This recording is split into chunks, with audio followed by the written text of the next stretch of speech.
ప్రియమైన దేవుని పిల్లలారా, మన ప్రభువును రక్షకుడైనటువంటి యేసుక్రీస్తుల వారి ఉన్నతమైన నామములో మీ అందరికీ ముందుగా శుభములు, వందనాలు తెలియజేస్తున్నాం. ప్రియులారా, ఈ సమయంలో మనము పరిశుద్ధ గ్రంథములో నుంచి మరొక అమూల్యమైనటువంటి అంశాన్ని లేఖనానుసారంగా తెలుసుకొని ఆత్మీయంగా బలపడదాం.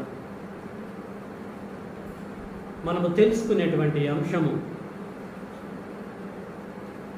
గొప్ప ఇంటిలో నీవు ఏ పాత్రవు. అంతేనండి, గ్రూపులు అదే పెట్టాను నేను. గొప్ప ఇంటిలో నీ పాత్ర ఏమిటి? అద్భుతమైనటువంటి అంశం కనుక మీరు ఎలాగ వచ్చారు జాగ్రత్తగా వింటూ పరిశీలించి గొప్పతనాన్ని గ్రహించాలని కోరుతున్నాను. ఓకే, మీ దగ్గర ఉన్నటువంటి బైబిల్ని ఓపెన్ చేయండి. మరి పౌలు గారు తిమోతికి రాసిన 2వ పత్రిక మీకు అర్థమయ్యే రీతిగానే చెప్పడానికి నేను ట్రై చేస్తాను. కాబట్టి తొందర ఏం లేదు, గ్రహించుకుంటూ ముందుకెళ్దాము. అపోస్తుడైన పౌలు గారు తిమోతికి రాసిన 2వ పత్రిక 2వ అధ్యాయము నేనే చదువుతున్నా, మీరు చూడండి. 20-21. గొప్ప ఇంటిలో వెండి పాత్రలను, బంగారు పాత్రలను మాత్రమే గాక కర్రవియు మట్టివియు కూడా ఉండును. వాటిలో కొన్ని ఘనతకును కొన్ని గణహీనతకును వినియోగింపబడును. ఎవడైనను వీటిలో చేరక తన్ను తాను పవిత్రపరచుకున్న ఎడల వాడు పరిశుద్ధపరచబడి యజమానుడు వాడుకొనుటకు అర్హమై ప్రతి సత్కార్యమునకు సిద్ధపరచబడి ఘనత నిమిత్తమైన పాత్ర అయి ఉండును. చాలు.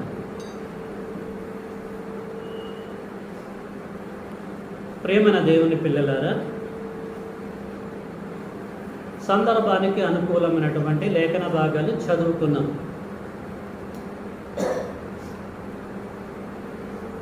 అపోస్తుడైనటువంటి పౌలు గారు తిమోతికి ఈ 2వ పత్రిక రాయటం జరిగింది. అపోస్తుడైనటువంటి పౌలు గారు సువార్తికుడైనటువంటి తిమోతికి ఈ పత్రిక, ఈ 2వ పత్రిక రాయవలసిన పరిస్థితి ఏర్పడ్డది. మొదటి పత్రిక రాశాడు, సరిపోదు అనుకున్నట్టుంది. 2వ పత్రిక కూడా రాయవలసిన పరిస్థితి ఏర్పడ్డది. సందర్భము ఇది. ఈ పౌలు గారు తిమోతికి ఈ 2వ పత్రికని ఎప్పుడు రాశాడు అని మనం ఆలోచిస్తే క్రీస్తు శకము ఇది 2024. క్రీస్తు శకము 65లో ఈ పత్రిక రాశాడు. తిమోతి పౌలు గారికి ఆత్మీయ కుమారుడు. పౌలు గారు వాక్యం అందించాడు. అతను వాక్యం విన్నాడు, విశ్వాసం ఉంచి మారు మనసు పొంది ఒప్పుకొని బ్యాప్టిజం తీసుకొని దేవుని పనిని అద్భుతమైన రీతిలో జరిగిస్తున్నాడు పవిత్రంగా. ఇది సందర్భం అండి. కాబట్టి తిమోతి యొక్క స్థానిక సంఘములో ఉన్న సమస్యలు గ్రహించాడు. తిమోతి యొక్క పరిస్థితిని కూడా గ్రహించి ఖచ్చితంగా ఈ ఇన్ఫర్మేషన్ అందించవలసింది అని ప్రియులారా అందించవలసినటువంటి పరిస్థితి ఏర్పడ్డది పత్రిక రూపేణ. ఓకే, బ్యాక్గ్రౌండ్ చెప్పాము మీకు. ఇప్పుడు మనము చదువుకున్నటువంటి లేఖనాలలో ఉన్న భావాన్ని వెలికి తీద్దాం. దీని మీద చర్చ్ ఆఫ్ క్రైస్ట్లో కానీ డినామినేషన్లో కానీ చాలామంది బోధలు బోధించారు వారికి నచ్చినటువంటి వేలు. వారు నమ్మిందే వాస్తవం అని, ఇదే కరెక్ట్ అనుకొని వారు బోధించారు. ఇప్పుడు మనం ఏం చేద్దామంటే బైబిల్ యాంగిల్లో అర్థం చేసుకొని ఇందులో ఉన్నటువంటి సంగతులు గ్రహిస్తూ ముందుకు మనము సాగుదాము. ఓకేనండి, రైట్. ఈ సమయంలో 20వ వచనం నేను చదువుతున్నా, చూడండి. గొప్ప ఇంటిలో వెండి పాత్రలను బంగారు పాత్రలను మాత్రమే గాక కర్రవియు మంటివియు కూడా ఉండును. వాటిలో కొన్ని ఘనతకును కొన్ని ఘనహీనతకును వినియోగింపబడును అన్నాడు. ఏంటి దీని అర్థం? దీన్ని ఎలాగ మనం అర్థం చేసుకోవాలి? గొప్ప ఇంటిని గురించి మాట్లాడుతున్నాడు. గొప్ప ఇంటిలో ఉన్న పాత్రల గురించి తెలియజేస్తున్నాడు తిమోతికి. గొప్ప ఇల్లు అంటున్నాడు. ఇది ఎవరి ఇల్లు అయి ఉంటుంది? ఈ గొప్ప వ్యక్తి ఎవరై ఉంటారు అనేది మనం ఆలోచించాలి. ప్రియులారా, బైబిల్లో రాయబడ్డ దానికి బైబిల్లో నుంచి మనం సమాధానం పొందాలి. అక్షరార్థంగా మనం అర్థం చేసుకుంటే భావం మనకి అర్థం కాదు, భావం దెబ్బతినిపోయింది. కాబట్టి ఈ గొప్ప ఇల్లుగా చెప్పబడుతున్న ఇల్లు ఏమై ఉన్నది అనేది మనము ఆలోచిద్దాం. పౌలు గారి మదిలో ఉన్న ఆ గొప్ప ఇల్లు ఏమై ఉంది? మీరు ఇక్కడ దారం పెట్టండి. మనము ఎక్కడికెక్కడికో వెళ్తూ అన్ని పరిశీలిస్తూ మళ్ళీ ఇక్కడికి వస్తూ ఉంటాం. హకీమని తీయటం కొరకు దారం పెట్టండి అంటున్నా, అంతే, ఏమీ లేదు. సో ప్రియులారా, ఈ గొప్ప ఇల్లు ఏమై ఉంది? అపోస్తులైనటువంటి పౌలు గారు ఎబ్రీయులకు పత్రిక రాస్తూ 3వ అధ్యాయంలో 6వ వచనములో ఏం చెప్తున్నాడో చూద్దాం. గొప్ప ఇంటికి అతను ఇస్తున్నటువంటి డెఫినేషన్. హెబ్రీ పత్రిక 3వ అధ్యాయము 6. అయితే క్రీస్తు కుమారుడై ఉండి గొప్పవాని ఇంటి మీద నమ్మకముగా ఉన్నాడు. ధైర్యమును నిరీక్షణ వలని ఉత్సాహమును తుదమట్టుకు స్థిరంగా చేపట్టిన ఎడల మనమే ఆయన ఇల్లు, మనమే గొప్పవాని ఇల్లు. అర్థమైందండి? బైబిల్లో చెప్పబడ్డటువంటి ఇంటికి ఆన్సర్ ఏంటో బైబిల్లో నుంచే మనం పొందుకున్నాం. ఏమంటాడండి హెబ్రీ రచయిత? మనమే, ఆయన అంటే ఆయనేనా? తండ్రి అయిన దేవుడు. ఆయన గొప్పవాడా తక్కువవాడా? గొప్పవాడు. సో ఆయన గొప్పవాడైతే గొప్పవాని ఇల్లు ఫలాంది అంటలే, మనమే. లాస్ట్ సండే, అంతకంటే ముందు సండే చెప్పాను, మనమే ఆయన ఇల్లు. పౌలు గారు ఎవరికి పత్రిక రాశాడు? ఎబ్రీ క్రీస్తు సంఘమునకు. ఎబ్రీ జాతిలో నుంచి బ్యాప్టిజం తీసుకొని క్రీస్తు సంఘముగా ఉన్నటువంటి వీరికి పత్రిక రాస్తున్నాడు. మనమే, ఇన్క్లూడింగ్ పౌలు. మనము క్రీస్తు సంఘము. కాబట్టి మనమే ఆయన యొక్క ఇల్లు అంటున్నాడు. ప్రియులారా, చాలా జాగ్రత్తగా ఆలోచించండి. నూతన నిబంధన గ్రంథములో అయితేనేంటి, పాత నిబంధన గ్రంథములోనైతేంది, ఎక్కడ ఉన్నా ఎలాగ రాయబడ్డా దేవుని ఇల్లన్నా మందిరమన్నా, క్రీస్తు రాజ్యమన్నా, క్రీస్తు సంఘమన్నా, దేవుని రాజ్యమన్నా, విశ్వాసుల గుంపన్నా, సో ఏదన్నా ఒక్కటే. ఇవన్నీ కూడా పర్యాయ పదాలు అని గతంలో మీకు నేను చెప్పాను. ఓకేనండి? ఇల్లంటే రాజ్యం, ఇల్లంటే సంఘం, ఇల్లంటే మందిరం, ఇల్లంటే అన్నీ అని మీరు గ్రహించాలి, అర్థం చేసుకోవాలి. అందుకొరకే ఈ మిడ్ వీక్ బైబిల్ క్లాసులు అనేవి కండక్ట్ చేయవలసిన పరిస్థితి ఏర్పడుతుంది. కాబట్టి ఇల్లు అనగానే సంఘము అని అర్థం చేసుకోండి. ఈ ఇల్లు గొప్పవాంది, అంటే తండ్రి అయినటువంటి దేవునిది. ఓకే, ఇప్పుడు మనము మళ్ళీ తిమోతికి రాసిన 2వ పత్రికలోకి వెళ్దాం. 2వ అధ్యాయము, అపోస్తలుడైన పౌలు తిమోతికి రాసిన 2వ పత్రిక 2వ అధ్యాయము 20వ వచనం. గొప్ప ఇంటిలో అన్నాడు అంటే దాని అర్థం ఏంటి? ఇప్పుడు గొప్ప సంఘములో, గొప్ప ఇల్లు అంటే క్రీస్తు సంఘం గొప్పదే. గొప్పదా తక్కువదా? ఎట్లా గొప్పది క్రీస్తు సంఘము?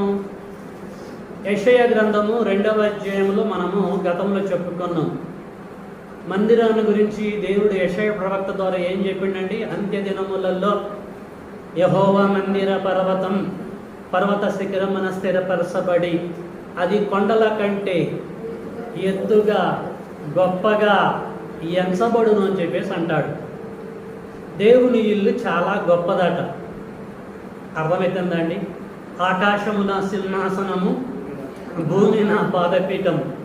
కట్టుకోండి, ఎలాంటి మందిరం కడతారో కట్టుకోండి అంటున్నాడు. ప్రియులారా, కట్టబడ్డది సొలొమోను గారి ద్వారా, అది గొప్పది, మీరు అర్థం చేసుకోండి. కాబట్టి గొప్ప ఇల్లు అనగానే అది సంఘము చాలా శ్రేష్టమైంది, చాలా గొప్పది అని చెప్పేసి అపోస్తుడైన పౌలు గారు తిమోతికి తెలియచేస్తున్నాడు. సంఘం చాలా గొప్పది నానా అని అంటున్నాడు. ఓకే, ఏమంటున్నాడు? గొప్ప ఇంటిలో ఏమున్నాయట? వెండి పాత్రలు, బంగారు పాత్రలు మాత్రమే కాక కర్రవియు మట్టివియు కూడా ఉండును. అయితే వాటిలో కొన్ని ఘనతకును కొన్ని ఘనహీనతకును వినియోగింపబడును అన్నాడండి. అంటే సంఘములో ఉన్నటువంటి సభ్యుల గురించి చెబుతూ ఉంటున్నాడు.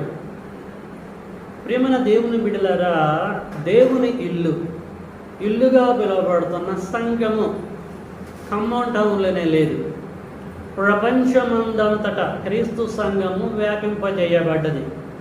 అంతే కదండి? అమెరికాలో ఉంది, అలస్కాలో ఉంది, సింగపూర్లో ఉంది, ఖమ్మం అంతటా ఉంది.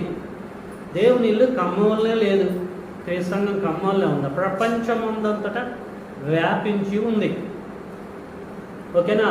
మరి ఈ సంఘంలోనికి సభ్యులు ఎలాగ వస్తారు? వచ్చాం మనము వార్త విని విశ్వాసం ఉంచి మారు మనసు పొంది ఒప్పుకొని త్రూ బ్యాప్టిజం ద్వారా ఆ డోర్లో నుంచి సంఘంలోకి వచ్చాం.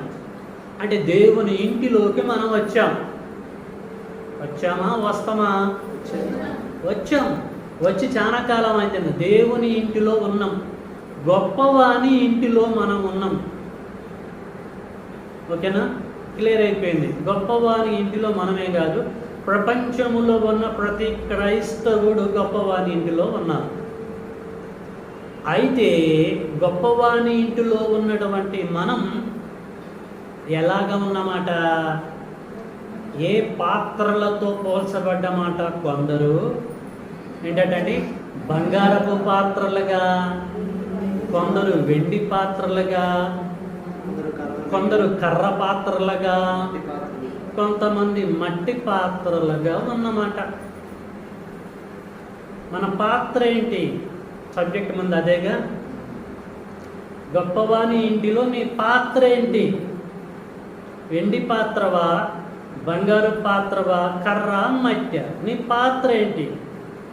ప్రేమన దేవుని బిడ్డలారా, ఇంట్లోకి వచ్చి చాలా కాలం అవుతుంది. ఇంటి యజమానుడు మనల్ని గమనిస్తున్నాడు. యజమాని అండర్లో మనము పాత్రలుగా ఉంటున్నాము. ప్రశ్న, సంఘములో వ్యత్యాసాలు ఉంటాయా? యేసుబాబు నాకేం చూస్తున్నాడు పట్టుకుందామని. వాస్తవమే అలాగే ఉండాలి. సంఘములో వ్యత్యాసాలు ఉంటాయా? బంగారం ఒకడు, ఎండు ఒకడు, కర్ర ఒకడు మట్టి ఒకడు ఉంటారా? అందరూ సమానంగానే ఉంటారా?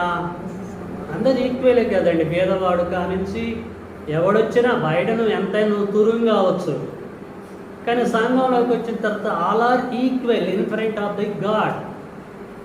అందరూ సమానులే. ఉంటే అందరూ బంగారే ఉండాలి, అందరూ మట్టే ఉండాలి, అందరూ కర్రలే ఉండాలి. కానీ గొప్పవాని ఇంటిలో కేడర్ కనపడుతుంది, 4 రకాల కేడర్స్. ఎందుకు చెబుతున్నాడు ఇక్కడ పౌలు గారు తిమోతికి? ఈ 4 రకాల పాత్రలు ఏమై ఉన్నవి? ఎప్పుడైనా మనం ఆలోచించామా? ఎప్పుడైనా మనం గ్రహించామా? ప్రియమైన దేవుని పిల్లలారా, ఆలోచించండి.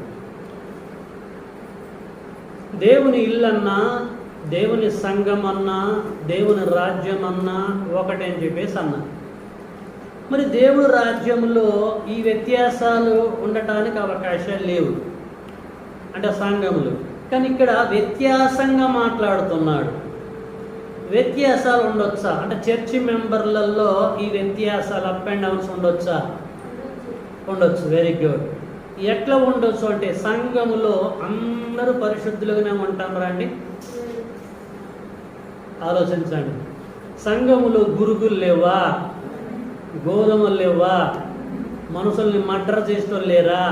అంటే కత్తితోటి డైరెక్ట్గా పట్టుకొని పోయి కాకుండా ఇండైరెక్ట్గా చంపేటోళ్ళు లేరా అండి? ఆలోచించండి. మరి మోసం చేసేటోళ్ళు లేరా? దుర్మార్గంగా ప్రవర్తించటోళ్ళు లేరా? అక్రమంగా జీవించటోళ్ళు లేరా?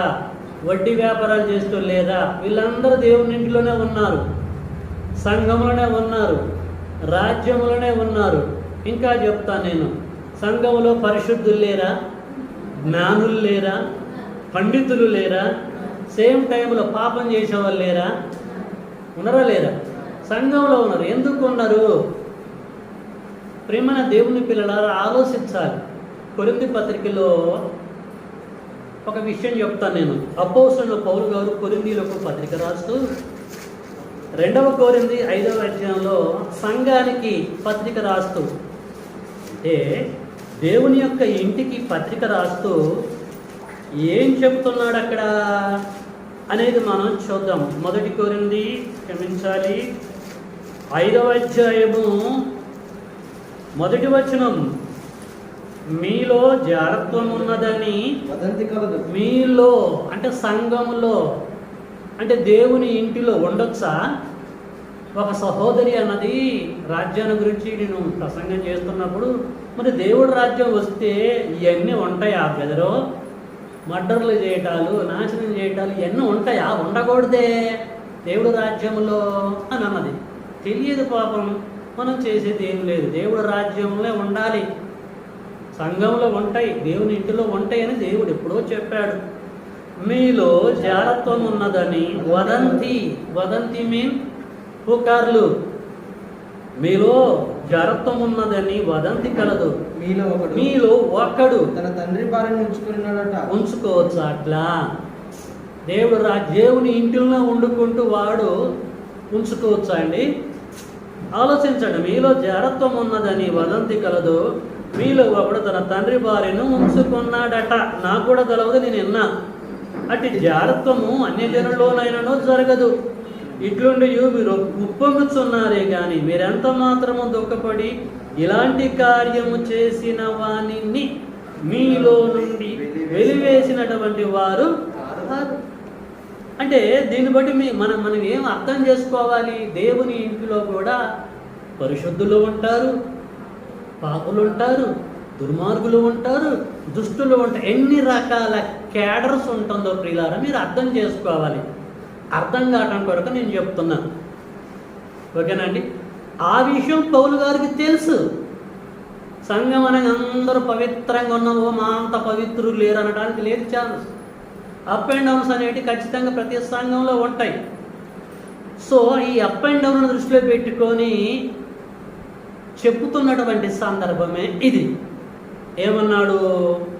తిమోతికి రాసిన 2వ పత్రిక 2వ అధ్యాయము 20వ వచనం, గొప్ప ఇంటిలో వెండి పాత్రలను బంగారు పాత్రలను మాత్రమే కాక కర్రవియు మట్టివియు కూడా ఉండును అంటున్నాడు అనమాట. అంటే బంగారం అంటే పరిశుద్ధతకి సాదృశ్యం, ఎండి అంటే ఇంకొంచెము, అంటే వారికి ఉన్న ఆత్మీయ స్థితిని బట్టి జీరో పొజిషన్లో ఉంటే దుర్మార్గంగా ప్రవర్తించినటువంటి వాడిని మట్టితోటి కర్రతోటి కంపేర్ చేసినట్లుగా మనము అర్థం చేసుకోవాలి ప్రేమైన దేవుని పిల్లలను. ఓకేనండి, దేవుని ఇల్లు ఏంటో మనం గ్రహించాము, దేవుని ఇంటిలో పాత్రలు ఎవరో గ్రహించాము మనం. ఇప్పుడు మనము ఆలోచిద్దాం, పాత్రలతో ఎందుకు పోల్చాడు? పాత్ర అంటే అర్థం ఏంటిది? ఏమండి, పాత్ర అంటే అర్థం ఏంటిది? దేవుని పిల్లలు అనొచ్చు కదా, సేవకులు అనొచ్చు కదా. దేవుని ఇంటిలో పాత్రలని కంపేర్ చేస్తూ ఎందుకు చెప్పాడు? పాత్ర అంటే బైబిల్ చెప్పిన నిర్వచనం ఏంటిది చూద్దాం. ప్రియులారా, యేసుక్రీస్తుల వారు అననీయతో మాట్లాడుతున్నాడు. అననీయ, సౌలు అనేటువంటి క్యాండిడేట్ వెయిటింగ్లో ఉన్నాడు, నువ్వు వెళ్ళి సౌలుతో మాట్లాడు, సౌలు చేయవలసినటువంటి పనులన్నీ కూడా నువ్వు చెప్పు, ఇది సిచ్యువేషను, సౌలు సిద్ధంగా ఉన్నాడు, అననీయ నువ్వు వెళ్ళి అతనితో మాట్లాడు అని చెప్పేసి యేసు ప్రభువు మరి అననీయకి తెలియజేస్తాడు. అప్పుడు అననీయకి డౌట్ వస్తుంది, అదేంటి ప్రభువా, సౌలు నా కొరకు వెయిట్ చేయడం ఏంటిది, నాతో మాట్లాడటం ఏంటి, నువ్వు రికమెండేషన్ చేయటం ఏంటి, ఆయన దగ్గరికి వెళ్ళమని ఆయన కలుసుకోమని. నీకు ఒక విషయం తెలుసా, సంఘాన్ని పాడు చేసినటువంటి వ్యక్తి ప్రథముడు, దుర్మార్గుడు, దుష్టుడు. ఆయన సంగతి మీకు తెలుసా? Rowdy seater. స్టెఫన్ ఎలాగ చచ్చిపోయాడు తెలుసు కదా. సో అది పరిస్థితి. అలాంటి ఆయన దగ్గర నన్ను పంపిస్తాను ఏంటిది, సౌలు దగ్గరికి నన్ను పంపించడం ఏంటి ప్రభు అన్నప్పుడు, అప్పుడు ప్రభు ఏం చెబుతున్నాడో అననీయతోటి ఈ సమయంలో మనము అక్కడికి వెళ్దాం. అది అర్థమైతేనే పాత్ర ఏంటో మనకి తెలుస్తుంది. దేవుని ఇంటిలో పాత్ర ఎవరు, ఏమై ఉన్నారన్న సంగతి మనం గ్రహిస్తాం. అపోస్తుల కార్యము, దయచేసి ఇక్కడ చేయి పెట్టండి, 9వ అధ్యాయంలోనికి వెళ్దాము.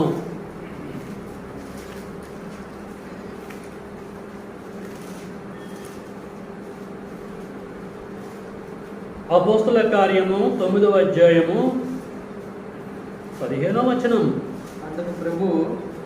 అందుకు ప్రభువు నువ్వు వెళ్ళు, అన్యజనుల ఎదుటను రాజుల ఎదుటను ఇశ్రాయేలుల ఎదుటను నా నామము భరించుటకు ఇతడు అంటే సౌలు నేను ఏర్పరచుకొనిన సాధనమై ఉన్నాడు. ఎందుకు అబ్జెక్షన్ పెడుతున్నావు? సో అననీయ నువ్వు వెళ్ళు, నేను ఇతనిని ఏర్పాటు చేసుకున్న సాధనమై ఉన్నాడని చెప్పేసి అంటున్నాడు. సాధనము అంటే అర్థం ఏంటిది? సాధనం అన్న దగ్గర ఒక అంకి ఉంటుంది, కింద ఫుట్ నోట్లో చూడండి. పాత్ర మూల భాషలో పాత్ర అయి ఉన్నాడు. నేను వాడుకునే పాత్ర సౌలు. నా తండ్రి ఇంటిలో ఒక పాత్రగా ఉండబోతున్నాడు. అర్థమవుతుందా అండి? దేవుడు సేవ జరిగించే ప్రతి ఒక్క వ్యక్తి ఒక పాత్ర వలె ఉన్నాడు. అందుకొరకే మిడ్విక్ బైబిల్ క్లాసులు బైబిల్లో రాయబడ్డ దానికి బైబిల్లో నుంచి మనము సమాధానం పొందాలి. క్రీస్తు సంఘంలో ఉన్న ప్రతి సభ్యురాలు, ప్రతి సభ్యుడు దేవుని చేతిలో ఒక పాత్ర. పాత్రను మనం అంతా జాగ్రత్తగా అర్థం చేసుకోవాలి. బంగారపు పాత్రవా, ఎండి పాత్రవా, ఏమండి కర్ర పాత్రవా, మట్టి పాత్రవా, నువ్వు ఆలోచించు. కాబట్టి క్రైస్తవులని, దేవుని పిల్లలని దేవుడు తన సేవకుడు ద్వారా మరి ఎలా పోలుస్తున్నాడంటే పాత్రలతో పోలుస్తూ ఉంటున్నాడు. అంటే సింబాలిక్గా, ఫిగరేటివ్గా, సాధనములుగా, ఉపమానములుగా రకరకాలుగా తెలియజేస్తూ ఉంటున్నాడు. దేవుని పిల్లలని సింబాలిక్గా, ఫిగరేటివ్గా, ఉపమానములుగా మాట్లాడుతూ ఉంటున్నాడు. జాగ్రత్తగా మనం అర్థం చేసుకుంటేనే ప్రియులారా మనము గ్రహించగలము. ఫిగరేటివ్ లాంగ్వేజ్, సింబాలిక్ లాంగ్వేజ్ వాటి మీద మనకు గ్రిప్ లేకపోతే బైబిల్ అర్థం కాదు. 100 సార్లు నువ్వు చదివినా 1000 సార్లు చదివినా నీకు బైబిల్ అర్థం కాదు. ప్రకటన గ్రంథము నువ్వు 1000 సార్లు చదువు అర్థం కాదు. కాబట్టి దేవుని ఇంటిలో ఉన్న ప్రతి ఒక్కరమైన మనము పాత్రలుగా ఉన్నాము. అయితే ఆలోచించు, నువ్వు వెండి పాత్రవా, బంగారపు పాత్రవా, కర్ర పాత్రవా, ఏంటి మట్టి పాత్రవా అనేది మనం అందరం కూడా ఆలోచించాలి.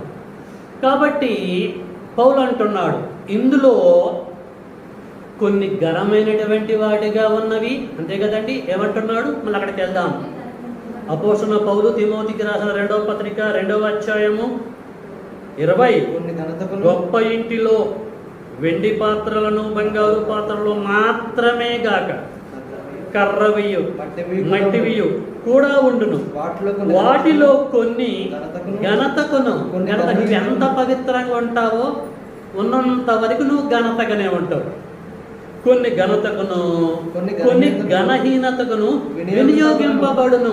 అదండి మనకున్నటువంటి బాడీ లాంగ్వేజ్ని బట్టి, మన యొక్క బ్రతుకుని బట్టి నీకు ఘనత ఉందా లేదా అనేది నిర్ధారణ అయిపోతూ ఉంటుంది. సంఘంలో ఉన్నటువంటి ప్రతి ఒక్కరికి గౌరవం ఉన్నది తెలుసా అండి. అందరూ గొప్పవారు కాదు. అందరూ గౌరవంగా జీవించడానికి కష్టం.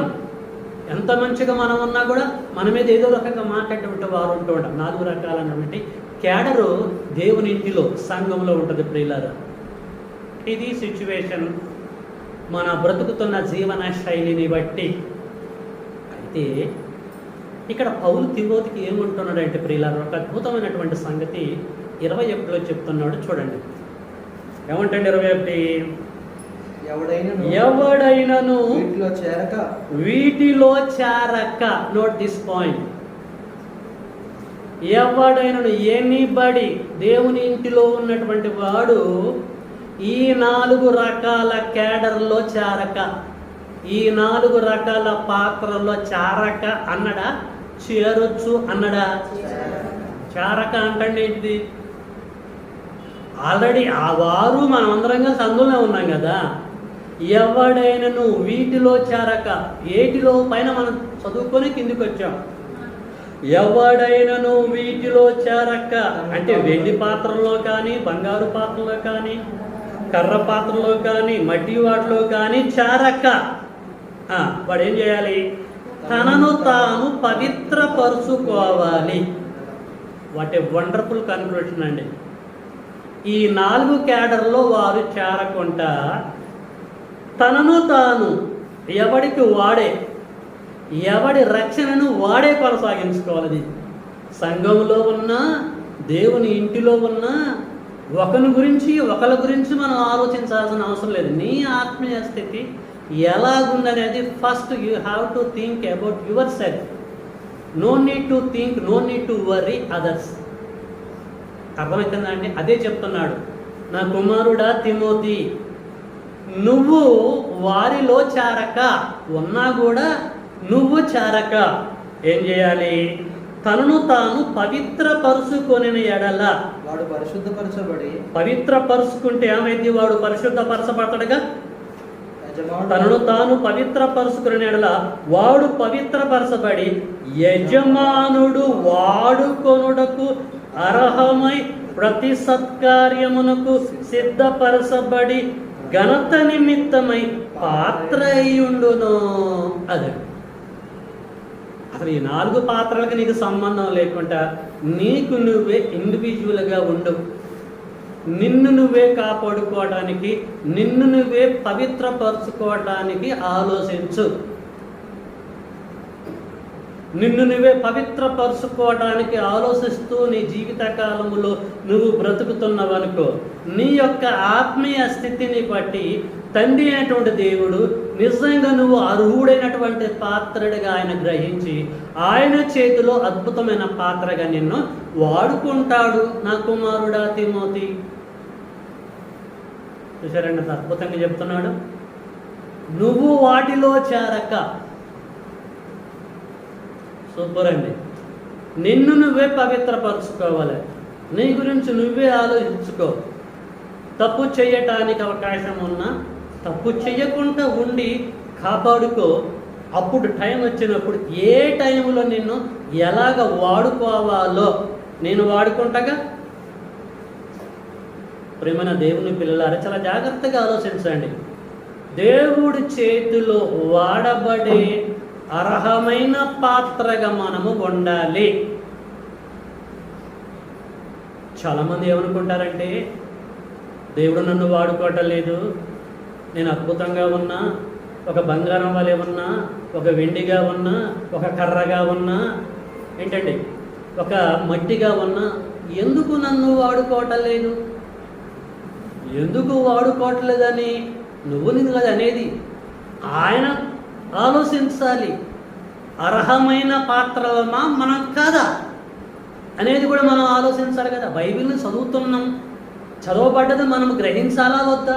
అద్భుతంగా చెప్తున్నాడు, ఎక్కడ డౌట్ లేకుండా చెప్తున్నాడు. నా కుమారుడా తిమోతి, మన తండ్రి ఇంటిలో నువ్వున్నావు, నేనున్నాను. ఆయన వాడుకునే అర్హత కలిగిన పాత్రగా నువ్వు ఉండు.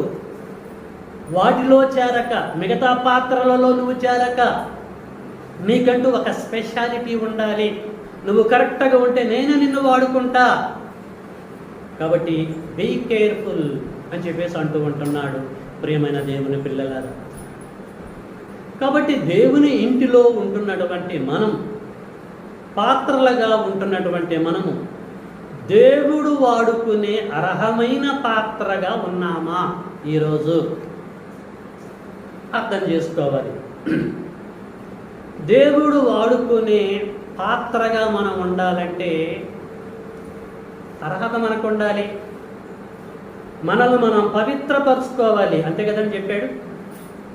మనల్ని మనం శుద్ధి చేసుకొని సిద్ధముగా ఉండాలి. అంటిల్ అవర్ డెత్ కరెక్ట్గా మనం ఉంటే దేవుడు ఖచ్చితంగా మనల్ని వాడుకుంటాడు ఒక పాత్రగా. ప్రేమైన దేవుని పిల్లలారా అర్థం చేసుకోండి.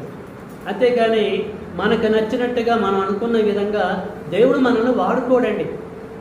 చాలామంది ఏమనుకుంటారంటే, 20 ఏళ్ళు అయితేంది, 10 ఏళ్ళు అయితేంది, దేవుడు నన్ను ఇంకా వాడుకోవటం లేదు, అవకాశం ఇవ్వట్లేదు, పాటలు పాడటానికి, వాక్యం చెప్పడానికి, బయటికి వెళ్ళటానికి. అసలు ఏంది, దేవుడు నన్ను ఎందుకు వాడుకోవటం లేదు, అవకాశం ఇస్తే ఏం పోతుంది దేవుడికి అని అంటా ఉంటారు. తెలుసా అండి, వాడుకోవటం లేదు, నన్ను ఛాన్స్ ఇవ్వటం లేదు, ఎన్నిసార్లు ప్రయత్నం చేసినా గుర్తిస్తారేమో అనుకుంటే అసలు గుర్తిస్తలేదు దేవుడు నన్ను. ఎందుకు ఆయన వాడుకోవట్లేదు అంటే, because of all these reasons only. అర్హమైనటువంటి పాత్రగా మనము ఉండాలి. ఓకే, దేవుడు మనల్ని వాడుకోవాలంటే మన నుండి కోరుకునేది ఏంటిది? ఆయన మన దగ్గర ఏముండాలి? ఒక 2 విషయాలు చెప్పి నేను క్లోజ్ చేస్తాను. దేవుడు మనల్ని వాడుకోవాలంటే మన దగ్గర ఉండవలసినటువంటి క్వాలిటీస్ ఏంటిది, ఏముండాలి ఆలోచిద్దాం. ప్రేమన దేవుని పిల్లలారా, యేసుక్రీస్తుల వారు 3.5 సంవత్సరాలు సేవ చేశాడు, అంతే కదండి. 3.5 సంవత్సరాల జీవిత కాలంలో సేవ చేస్తున్న టైంలో మోస్ట్లీ ఉపమానాలు యూజ్ చేసి జ్ఞానం అందించాడు. ఉపమానము లేక ఆయన ఏది కూడా బోధించలేదంటాడు మత్తయి సువార్తలో. ఉపమానము లేక ఆయన ఏది కూడా బోధించలేదు. సో ఉపమానాలతో బోధించి ఒక సందర్భం, పరలోక రాజ్యాన్ని ఉపమానముతో బోధిస్తారండి. పరలోక రాజ్యము అది ఎలాగుంటుంది ఏంటిది అనేది ఉపమాన రీతిగా తెలియజేస్తూ ఉంటాడు. అదేంటిదో ఒక్కసారి అక్కడికి వెళ్ళి అక్కడ స్టడీ చేసి మళ్ళీ ఇక్కడికి వద్దాం. ఏం చెప్తున్నాడు అనేది మత్తయి సువార్త 25వ అధ్యాయం అండి. మత్తయి సువార్త 25వ అధ్యాయము అందరు తీయాలి. 14 నుంచి చదువుతున్న చూడండి. పరలోక రాజ్యము ఒక మనుష్యుడు దేశాంతరమునకు ప్రయాణమై తన దాసులను పిలిచి తన ఆస్తిని వారికి అప్పగించినట్లు ఉండును. అతడు ఒకనికి 5 తలాంతులను ఏం చేసిండటండి? అతడు ఒకనికి 5 తలాంతులను, ఒకనికి 2, ఒకనికి 1, ఎవని సామర్థ్యము చొప్పున వానికిచ్చి వెంటనే దేశాంతరము అది. యేసుక్రీస్తుల వారు పరలోక రాజ్యాన్ని గురించి ఉపమాన రీతిగా తెలియజేస్తున్నాడు. ఒక్క మనుషుడు అంటున్నాడు. ఏం చేసినట్ట? దేశాంతరమునకు ప్రయాణమై తన దాసులను పిలిచి తన ఆస్తిని వారికి అప్పగించినట్లు ఉన్నది. ఎట్లా అప్పగించిండట? దాసులను పిలిచి అతడు ఒకనికి 5 తలాంతులు ఇచ్చిండు, ఒకనికేమో 2 ఇచ్చిండు, ఒకనికి 1 ఇచ్చాడు. అదేంటిది? అందరికి ఈక్వల్ ఇవ్వచ్చు కదా. ఒకరిని పిలిచి 5 ఇచ్చాడు. అరే నేను ఊరు వెళ్తున్నారా, సింగపూర్, కువైట్, మలేసియాకి వెళ్తున్నా పని మీద, బిజినెస్ మీద. సో నేను వచ్చే లోపల మీ దగ్గర పెట్టుకోండి అని చెప్పేసి ఒకరిని పిలిచిండు చెప్పగాని పని మనిషిని 5 తలాంతులు ఇచ్చాడు. మరొక పర్సన్ని పిలిచిండు, 2 ఇచ్చిండు. మరొకరిని పిలిచిండు, 1 ఇచ్చాడు. ప్రశ్న, అందరికి ఈక్వల్గా ఇవ్వచ్చు కదా, ఎందుకు ఇవ్వలేదు? నువ్వెవరు చెప్పడానికి, నేనెవరు చెప్పడానికి? ఇక్కడ అంటున్నాడు, ఎవని సామర్థ్యమును బట్టి వానికి ఇచ్చిండు. సామర్థ్యాన్ని బట్టి ఆధారపడి ఉంటుంది సామర్థ్యము. ప్రియమైన దేవుని బిడ్డలారా, దేవుడు నీకు ఒక పని అప్పచెప్పాలంటే నీ దగ్గర అసలు ఉందా, సరుకు లేదా? మీకు అర్థమైందా పాయింట్? ఇట్లా చెప్తే అర్థమైంది అని చెప్తున్నా. దేవుడు నీకు ఒక పని, ఒక సేవ అప్పచెప్తుండంటే, ఒక సబ్జెక్ట్ అప్పచెప్తుండంటే నీ దగ్గర అసలు సరుకు ఉందా, డెలివర్ చేయగలవా, చేయలేవా? సామర్థ్యం అంటారు దాన్ని. చూస్తాడు ఫస్ట్. సామర్థ్యం లేదనుకో, నీకు 5 తలాంతులు అప్పగించడంలో వాట్ ఈస్ ద యూజ్? అధ్యక్ష అంటాం. ఇచ్చుడు అర్థమేంటి దేవుడికి? అందుకొరకే దేవుడు వాడుకోవాలంటే, దేవుడు మనల్ని వాడుకునే పాత్రగా మనం ఉండాలంటే, దేవుడు నన్ను వాడుకోవాలా నువ్వు అనొద్దు, నేను అనొద్దు. సామర్థ్యం ఉందా లేదా? మీకు అర్థమవుతుందమ్మా? మనం ఒక బాధ్యత ఒకడికి అప్పచెపితే అసలు వాడు సామర్థ్యం కలిగిన వాడా కాదా? కొన్ని పార్టీలు మనం చూస్తూ ఉంటాం, లోక సంబంధమైన పార్టీలు. హైకమాండ్ ఎవరికి పడితే వాడికి పార్టీ పనులు అప్పచెప్పరు తెలుసా? వీడి ఎలిజిబులా కాదా, సామర్థ్యం ఉందా లేదా, రూపాయిన్నర గాడికి అప్పచెప్పరు. కాబట్టి జాగ్రత్తగా హైకమాండ్ ఆలోచించి సామర్థ్యమైన పర్సన్స్కి అప్పచెప్తారు. వాడు వెళ్తాడు, సక్సెస్ చేసుకొని వస్తాడు. ప్రేమైన దేవుని పిల్లలారా, పరమ తండ్రి కూడా తన ఇంటిలో ఉన్న పాత్రలుగా ఉన్న మనల్ని వాడుకోవాలంటే నీ దగ్గర అసలు సామర్థ్యం ఉందా లేదా, సరుకు ఉందా లేదా? బాగా ఆలోచిస్తాడండి, మనకు తెలవదు. ఆలోచించి పని అప్పచెప్తాడు. కాబట్టి దేశాంతరం వెళ్ళేటువంటి క్యాండిడేట్ ఏం చేసిండంటే, ఒకరిని పిలిచి 5 అప్పచెప్పిండు, ఒకరికి 2 అప్పచెప్పిండు, ఒకరికి 1 అప్పచెప్పిండు. ఒక్కొనికి 5 ఇస్తే కుదరదన్న సంగతి తెలుసు ఆయనకి. వీడు కింద పడిపోతాడు, నేను బ్లేమ్ అయిపోతా అని. ప్రియులారా, జాగ్రత్తగా ఆలోచించాడు. పాకిస్తాన్కి ఇండియాకి యుద్ధం జరుగుతుందనుకో, తెలుసా తమ్ముడు, యుద్ధం జరుగుతుందనుకో, ఇండియన్ గవర్నమెంట్ ఆర్మీ వెపన్స్ ఎవరికి పడితే వాడికి అప్పచెప్తారా? యుద్ధ రంగంలో ఎంత సబ్జెక్ట్ ఉండాలి, వానికే వెపన్స్ అప్పచెప్తారు. యుద్ధంలో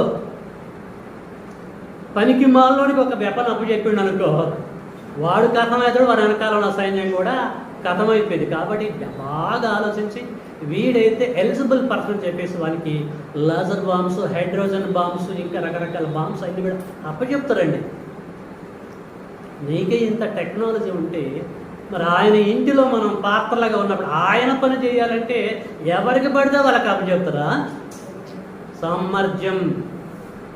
సామర్థ్యం ఉండాలి ప్రేమైన దేవుని బిడ్డ. యజమానుడు వాడుకునే అర్హత కలిగిన పాత్రలుగా మనం ఉండాలి. దేవుడు పని చేయాలంటే సామర్థ్యం ఉండాలి. That is the most important thing in our day to day life. Yesu కాలానికి సామర్థ్యం, అది పౌలు గారి టయానికి ఒక సామర్థ్యం సరిపోదు. ఇంకొంత యాడ్ చేశాడు. ఏంటో తెలుసా? తిమోతి పత్రిక, అక్కడికి వెళ్దాం మళ్ళీ. తిమోతికి రాసిన 2వ పత్రిక 2వ అధ్యాయము 1వ వచనం. అపోస్తలుడైన పౌలు తిమోతికి రాసిన 2వ పత్రిక 2వ అధ్యాయం 1వ వచనం 2వ వచనం. నా కుమారుడా, క్రీస్తు యేసునందున్న కృపచేత బలవంతుడము కమ్ము. నీవు అనేక సాక్షుల ఎదుట నా వలన వినిన సంగతులను ఇతరులకు బోధించుటకు ఒకటి సామర్థ్యము గల నమ్మకమైన మనుషులకు అప్పగింపుము. ఎవడికి పట్టేవాడు కాదు. దేవుడు పని జరిగించాలని అనుకున్నప్పుడు నీ స్థానిక సంఘంలో ఎవరికి పడితే వారికి కాదు. ఎవరికి అప్పచెప్పాలి తెలుసా? ఫస్ట్ సామర్థ్యం ఉండాలి. అర్థమవుతుందా? సామర్థ్యం ఉండాలి. సామర్థ్యం ఉన్నవాడికి దేవుడు పని చేయటానికి దేవుడు అప్పచెప్తాడు.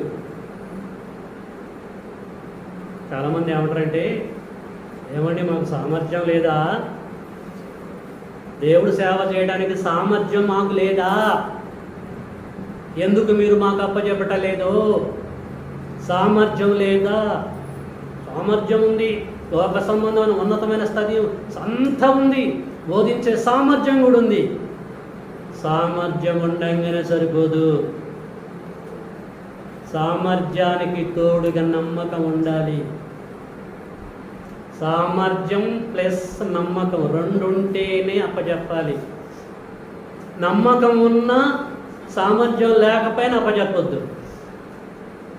సామర్థ్యంతో పాటు నమ్మకం ఉండాలి. దేవునికి నమ్మకం ఉండాలి.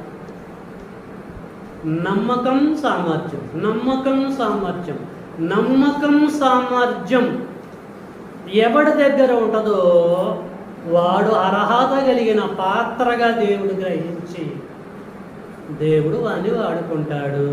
అదే ఒకటి ఉండొచ్చు సంపూర్ణంగా, మరొకటి ఉండకపోవచ్చు. ఫెయిల్. నేను 97లో 92 to 97 వరకు నేను BTH MTH కంప్లీట్ చేశాను. నేను 97 మార్చి నా గ్రాడ్యుయేషన్ అయిపోయిన తర్వాత విజయవాడకి వెళ్ళాను క్రీస్తు సంఘమును. అక్కడికి వెళ్ళిన తర్వాత నేను నా గ్రాడ్యుయేషన్ అయిపోయిందండి, అదండి నాకు ఇద్దరేమో అని చెప్పి ఎదురు చూస్తూ ఉంటున్నా. ఎంత ఎదురు చూసినా వాడు ఇవ్వటలేదు. ఏం తక్కువ నాకు, ఎందుకు ఇవ్వటలేదు? బీపీ పెరిగిపోతుంది లోపల.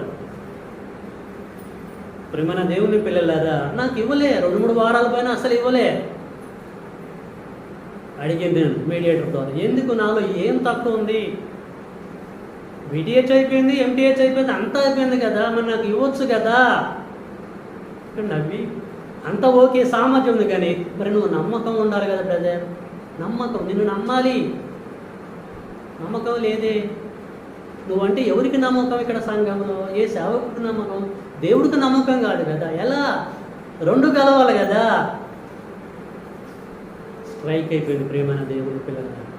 ఎక్కడికి వెళ్ళినా సరే ఇదే నడుతుందండి. చర్చ్ ఆఫ్ క్రైస్ట్లో మోస్ట్లీ ఇమ్మీడియట్ ఇవ్వరు. సామర్థ్యం ఉన్నా నమ్మకం ఉండాలి. నమ్మకం ఉన్నా రెండు జత ఎడ్ల లెక్క ఉన్నప్పుడే దేవుడు ఆ వ్యక్తులని వాడుకుంటాడు. అది యేసు కాలంలో ఒక సామర్థ్యం ఉంటే దట్స్ ఎనఫ్. కానీ సంపూర్ణమైనటువంటి కాలం వచ్చినప్పుడు నమ్మకం ఉండాలి, సామర్థ్యం ఉండాలి. అదే చెప్తున్నాడు తిమోతికి రాసిన 2వ పత్రిక 2వ అధ్యాయము 21. ఎవడైనను వీటిలో చేరక తనను తాను పవిత్రపరుచుకునే ఎడల వాడు పరిశుద్ధపరచబడి యజమానుడు యజమానుడు వాడుకొనుటకు అర్హమై ప్రతి సత్కార్యమునకు సిద్ధపరచబడి ఘనత నిమిత్తమైన పాత్రగా మనము రెడీగా ఉండాలి. యజమానుడు వాడుకునే విధంగా మనం ఉండాలి, మనుషులు కాదు. యజమానుడు వాడుకునే విధంగా మనం ఉండాలి. ఆ టైం రాగానే ఖచ్చితంగా దేవుడే వాడుకుంటాడు. వాడుకోడా అండి? నువ్వు ఏ మూలనున్నా వాడుకుంటాడు. గిద్యోను ఎక్కడ ఉన్నాడు దేవుడు వాడుకోవడానికి? సింహాసనం మీద కూర్చున్నాడా? గానుగుల చాటున దాక్కొని దాన్ని ఏమంటారు, తూర్పాలు పడుతున్నాడు. బలా నమ్మకమైన గిద్యోను, ఎక్కడ ఉన్నావు నాయన? నువ్వు ఇక్కడ కాదు ఉండేది, లే, నువ్వు నాకు నచ్చినవు, నేను వాడుకుంటా అని చెప్పేసాను. అర్హమైనటువంటి పాత్రగా గిద్యోను ఉన్నప్పుడు దేవుడు తన ఇంటిలో వాడుకున్నాడు. ఇశ్రాయేలుల మధ్యలో సౌలుని ఎలాగా వాడుకున్నాడు తెలుసా? సౌలు ఎవరండి? ఇశ్రాయేలుని పరిపాలించినటువంటి ఫస్ట్ కింగ్. ఏ గోత్రపు వాడు? బెన్యామీను గోత్రపు వాడు. Ordinary person. బెన్యామీను గోత్రంలో జీరో, దారిద్ర్య రేఖకు దిగువ భాగంలో ఉన్నాడు సౌలు. వెళ్తున్నప్పుడు సమూయేలు వస్తాడు. సౌలా, ఎక్కడికి వెళ్ళిపోతున్నావు? గాడిదలు పోతానని చేసిపోతున్నావు. గాడిదలు కాసే పని కాదు నీది. దేవుడు నిన్ను వాడుకోబోతున్నాడు. దేవుడికి అర్హమైనటువంటి పాత్రగా నువ్వు కనపడ్డవాట. దేవుడు నిన్ను వాడుకోబోతున్నాడు సౌలా అన్నప్పుడు నవ్వి ఏమన్నాడు తెలుసా? బెంజమీను గోత్రములలో విలవలేనటువంటి వాడని నేను, దారిద్ర్య దిగువ భాగంలో ఉన్న నేను, నన్ను ఆయన వాడుకోవడం ఏంటి సమూయేలు అన్నాడు. పిచ్చోడా, నిన్ను వాడుకోవాలని చెప్పేసి ఆయన సిద్ధపడుతున్నప్పుడు రిజెక్ట్ చేయడానికి నువ్వెవరివి? లైన్లోకి వచ్చేసాడు, కొమ్ము తీశాడు, తైలాభిషేకం చేశాడు. ఇశ్రాయేలు 45 సంవత్సరాలు పరిపాలన చేశాడు సౌలు. జాగ్రత్తగా అర్థం చేసుకోండి. దేవుడు వాడుకునే పాత్రగా మనం ఉండాలి. దావీదు పరిస్థితి ఏంటిది? గొర్రెలు కాస్తున్నాడు. తండ్రి పట్టించుకున్నాడా? అన్నలు పట్టించుకున్నాడా? గొర్రెల దొడ్డిలో ఉండటం అంతే ఆయన సబ్జెక్ట్. ఆ దొడ్డే తెలుసు లోకం. ఏమంటాడు సమూయేలు? సమూయేలుతో ఏమంటాడు దేవుడు? ఆడు కాదు, పక్కకి పెట్టేసాయి. వీడు కాదు, పక్కకి పెట్టేసాయి. నీ చూపు అంతా పెద్దోడి మీద ఉంది, రెండోడి మీద ఉంది, నువ్వు అనుకుంటున్నా, పక్కకి పెట్టేసాయి. ఇక నేను కోరుకున్నవాడు దావీదు, కడవారు అక్కడ ఆని పిలవనప్పని చెప్పేసి అంటాడు దేవుడు. రాగానే ఏర్పాటు చేసుకుంటాడు. అర్హమైనటువంటి పాత్ర దేవుని ఇంటిలో, ఇశ్రాయేలీలో అర్హమైనటువంటి పాత్రగా ఉన్నాడు దావీదు. అద్భుతమైన రీతిలో దేవుడు వాడుకున్నాడు. 45 years. ఇశ్రాయేలీలో మోషే దేవుడు వాడుకోవాలనుకున్నప్పుడు ఏమన్నా తెలుసా? నేను నత్తివాడిని, నన్నెందుకు వాడుకుంటావు, పిచ్చోని వాణ్ణి వీనని చెప్పేసి బ్యాక్ అయిపోతా ఉంటాడు. ఎంత బ్యాక్ అయిపోయినా అవసరం అనుకుంటే గుంజి నిలబెట్టుకో, దేవుడు వాడుకుంటాడు. ఎప్పుడు? కరెక్ట్గా మనం ఉన్నప్పుడు. అర్థమవుతుందా అండి? మోసే లైఫ్ని మనము స్కాన్ చేస్తే ఎక్కడైనా ఎర్రర్స్ కనపడతాయా? ఎక్కడ కనపడవు. దావీదు విషయంలో తప్పు చేశాడు, మరి ఎప్పుడో తప్పు చేశాడా? లేదు. సౌలు అంతే. దేవుడు వాడుకున్న పాత్రలన్నీ కూడా అర్హమైనటువంటి పాత్రలే. ప్రియమైన దేవుని పిల్లలారా, దేవుడికి నచ్చితే ఏ టైంలో ఎవరిని వాడుకోవాలో అలాగ వాడుకుంటాడండి. ఆయన బాగా తెలుసు, వీడైతే కరెక్ట్గా దింపుతాడు వీడి బిడ్డు అని ఆలోచించి ప్రియులారా, దేవుడి టయాన్ని బట్టి వాడుకుంటాడు. అలాగ తిమోతి, నువ్వు జాగ్రత్తగా ఉండు నాయన. దేవుడు వాడుకునే పాత్రగా నువ్వు ఉండు. పాత్రగా ఉండాలంటే నిన్ను నువ్వు ఎంత జాగ్రత్తగా ఉంచుకోవాలి. యవ్వనస్తుడండి తిమోతి, కాబట్టి జాగ్రత్తగా ఉండు. ఆ పాత్రలలో నువ్వు చేరక నీకంటూ స్పెషల్ ఐడెంటిటీ ఉండాలి అని అంటున్నాడు. కాబట్టి ప్రేమైన దేవుని బిడ్డలారా, గొప్ప ఇంటిలో నీ పాత్ర ఏంటి? నీ పాత్ర ఏంటంటే బంగారు పాత్ర, ఎండి పాత్ర, కర్ర పాత్ర, మట్టి పాత్ర గురించి కాదు. దేవుడు వాడుకునే పాత్రగా నువ్వు ఉన్నావా లేదా? అది నేను కన్క్లూషన్ చేయబోతున్నాను. గొప్ప ఇంటిలో నీ పాత్ర ఏంటి? దేవుడు వాడుకునే పాత్రగా నువ్వు ఉండాలి, మనం ఉండాలి. అప్పుడు బలా నమ్మకమైనటువంటి దాసుడా అంటాడు. కాబట్టి ప్రేమైన దేవుని బిడలారా, దేవుని ఇల్లుగా పిలువబడుతున్న సంఘములో పాత్రలుగా మనం ఉన్నాం. బంగారు పాత్రగా ఉన్నామా, ఎండి పాత్రగా ఉన్నామా, కర్ర పాత్రగా ఉన్నామా, ఏమో మట్టి పాత్రగా ఉన్నామా? కాదు. ఒక ప్రత్యేకమైనటువంటి పాత్రగా, దేవుడు వాడుకునే అర్హమైన పాత్రగా మనము అందరం కూడా ఉందాం. మనకంటూ ఒక స్పెషాలిటీ ఉండాలి. సో దేవుడు వాడుకునే ప్లేస్లోకి మనం రావాలంటే మన ఆత్మీయ స్థితి ఎలాగ ఉండాలో ఒక్కసారి మనమే పరిశీలన చేసుకుందాము. ఓకేనండి?